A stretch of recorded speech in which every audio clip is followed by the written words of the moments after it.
mazalan. Gede.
Have some more toys that came in, and we have been waiting on this since way too long. February.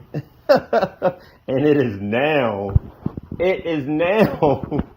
August, and the order was placed in late January, early February. So this would be our stage 2 setup, which is very nice. Now, I did receive a call. Let's pause for a cause. I messaged them continuously, like checking the status, like, come on. I know they're backed up. Everyone's having a hard time getting rods and pistons and everything.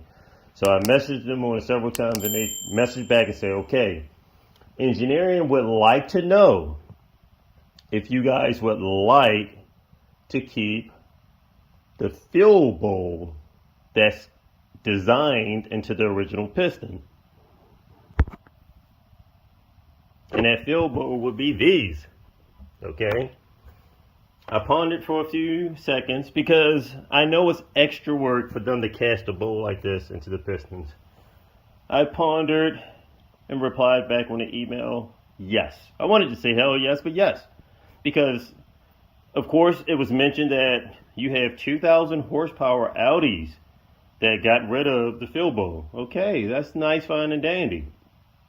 I want to keep the fill bowl. Now, some of the advantages to keeping the fill bowl, and one of the things that I thought of, do you guys tell a diesel engine builder to eliminate his fill bowl? No. Sorry, Coco.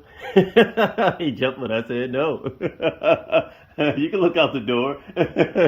He ran away. He thought I'm telling him no. Oh, he came over to check on me. So anyway, you don't tell your diesel engine builders that's getting new updated pistons to get rid of their fill bowl, because this helps when this fill sprays into here and the plug ignites. It helps keep this piston centered while it's being pushed down the bore also. So especially on a VR6 engine where the design is on a V groove. So this would be our front bank and this is our rear bank. This, when that spark plug is over here, it will help direct the combustion pressure in a downward. When it explodes right here, concentrate that down right over top of the wrist pin and help push this and keep it centered on the bore, and possibly less friction on the back where you can see it's worn pretty much right here. And this is the rear bank, front bank, and the front bank on this side is worn a little more also, and the rear bank as well. And the rear has no, this front is a little bit more worn. But either way, and it looks almost even on this front bank right here. So that's pretty close. But on this rear bank, a little smidget right here, a bigger. So that will help keep this centered. So I said, yes, I would like to keep our fill bowl because we're doing some experimenting. I said our Motec M12 unit It's designed for direct injection engines and has that feature, and we would like to utilize that to see what's the best we can get out of it. So yeah, and as a result, of course, I had to send them molds originally, but why should I do all of this to get higher compression pistons? And it would be nice, but just to eliminate the bowl. So we're not following the crowd where everyone else is getting rid of the bowl. So back to this, let's take a look at how the new design turns out without the fill bowl.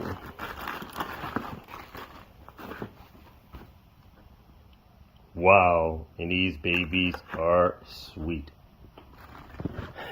Check that out. Very nice. We got the high-tech coating, thermal barrier, the skirt coating, all the special bells and whistles, the grooves up top to help relieve the pressure, and this will help keep the top ring centered. These special grooves that's cast into the piston. A standard piston do not have anything like that on there. So there's all kind of little tricks and trades and secrets that's been designed to this piston, as well as, bingo, check this out. They actually, with the higher compression, now other pistons do not have two oil ports for our wrist pin. Now this is our standard 20mm wrist pin, and they set it up for extra lubrication in here also. Now we do not know how much power these wrist pins can handle, because the wrist pins, if I'm not mistaken, may be a hardened tool steel wrist pin, and tool steel bolts can handle a tremendous amount of pressure. So we do not know. A lot of people are blowing up their VR6 engines before they're damaging or bending wrist pins. So we did follow suit and stepped up to a 23mm wrist pin, the same as they're running on the GTRs. But we don't know efficiently and effectively how well this is going to do, because we have not seen anyone pushing these engines to the limit, properly tuned, and a nice teardown to see where the weaknesses are. People are blowing them up, busting holes through the blocks, tearing up the rods, tearing up pistons, burning up head gaskets, and they're destroying a lot of things without getting these things properly tuned. And these are 3 liters. 3 liters, 3.2 and 3.6 liter engines, and everyone is just blowing them up. We have guys that are de-stroking the engines are still blowing them up. Whereas the 2JZ 3 liter Super is easily exceeding 1200, 1500 horsepower, and maybe 1800 with the cast blocks. We got them hitting the billet blocks and getting over 2000 horsepower. Some of them I think are getting 2000 horsepower with the cast block.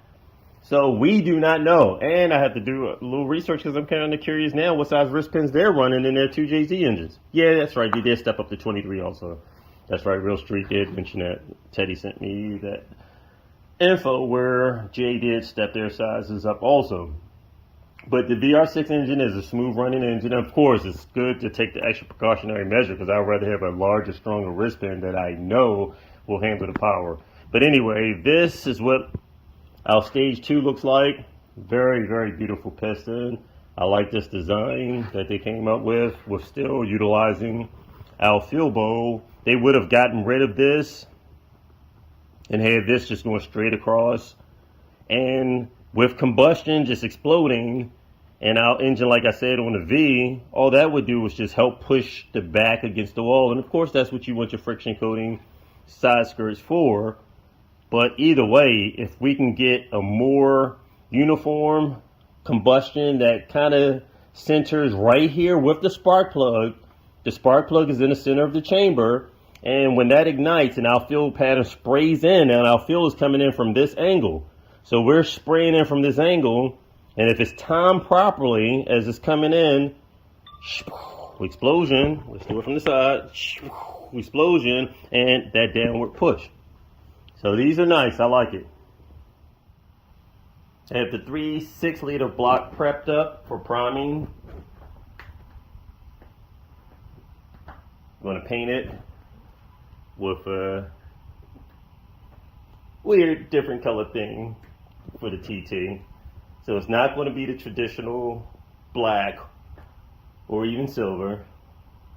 Going with something a little bright. Prepping the block before I prime it. So I have my sanding or wire wheel. Prepping the block before I prime it. Have a wire wheel on my air tool and just going through and cleaning up all the loose flakes here and just getting it off. I'm scraping it first and just going over it with the wire wheel, so that way when I prime it, the primer will adhere to the block really good and I'm not priming over top of flakes, and then after several more heat cycles the flakes just flake right off. And I done painted the block and had it looking halfway good for nothing when it'll just flake off easy. So just cleaning up a lot of the loose flakes, as I said before, and that way you'll end up with a better finish. Alright, that's enough. I went into some of the tight crevices with my abrasive sanding spiral rolls and wire wheels and just a little bit just to get most of the flakes off. So now my primer should adhere to the block a lot better than it would have if I left all these flakes on. So now it's time to set it up for priming. I have some pretty good primer. I'm going to be using some of the cold galvanized compound. Really good for resisting rust. So I'll prime my block up with this, because as we know, cast iron rust extremely easy. So the little extra coating and spending extra money for a better primer is well worth it. And by no means am I sponsored by Rust-Oleum, at least not yet anyway.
Because the new batch of pistons appear to be incorrect again.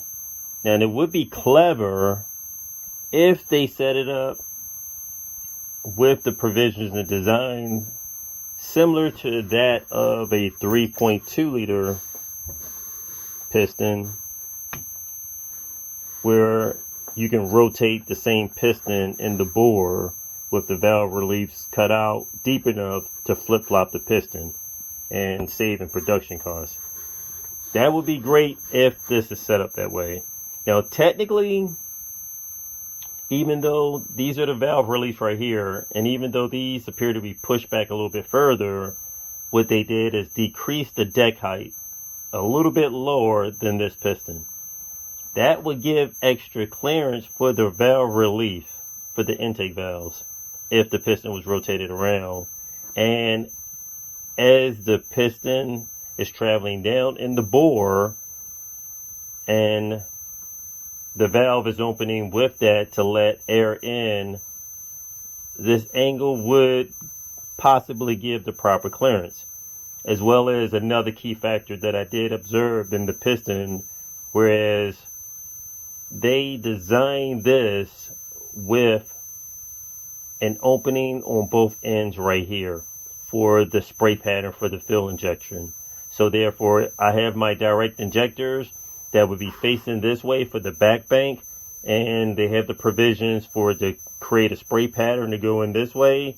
And if I rotate the piston around, it seemed like they incorporated that design here so that it can spray in if the piston was rotated around as well. Whereas these other pistons from our stage 1 setup does not have that provision. It's just simply a bowl right here. R32 pistons, similar design, have the valve reliefs cut, and the way this is set up, it appears you can rotate the piston. These pistons appeared identical, the front row as well as the rear bank, but these were not direct injections, so therefore they can set the design up. And Volkswagen is kind of smart with engineering something like that. If you can incorporate that, you just design one product without having to manufacture it. It reduces manufacturing costs. Here with the direct injectors, you need specialty pistons to separate the front and rear banks. Look like they may have set these up like that because I sent them the molds for the front and rear banks, and they can see the angle for the intake and exhaust. So this would be 1, 3, and 5, our back bank, and our front bank right here, 2, 4, and 6. As you can see, the valves are a lot more flat, and it does appear to sit back a little bit further.